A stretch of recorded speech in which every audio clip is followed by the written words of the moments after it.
ಶ್ರೀಭೌರ್ಯದ ಕಾವ್ಯವಾಚನ ಕುಮದೇಂದು ಗುರುಗಳ ಮುನಿಗಳ ಬಗ್ಗೆ.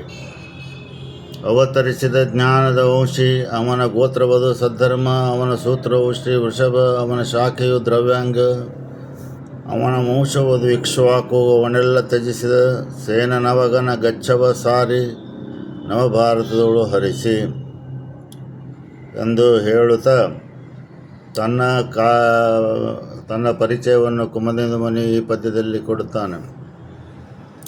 ಅವನು ಅವತರಿಸಿದ ಜ್ಞಾತವಂಶಿಯು, ಅವನ ಗೋತ್ರ ಸದ್ಧರ್ಮ, ಅವನ ಸೂತ್ರವು ಶ್ರೀ ವೃಷಭ, ಅವನ ಶಾಖೆಯು ದ್ರವ್ಯಾಂಗ, ಅವನ ವಂಶವು ಇಕ್ಷ್ವಾಕು ವಂಶ, ಅದನ್ನೆಲ್ಲ ತ್ಯಜಿಸಿದ ಸೇನ ನವಗನ ಗಚ್ಚವದಲ್ಲಿ ಸಾರಿ ನವಭಾರತದಲ್ಲಿ ಹರಿಸಿದ ಕುಮದೇಂದು ಮುನಿ ಅವನು ತನ್ನ ಪರಿಚಯವನ್ನು ಈ ಸಂಕ್ಷಿಪ್ತವಾಗಿ ಈ ಪದ್ಯಗಳಲ್ಲಿ ಕೊಡುತ್ತಾನೆ.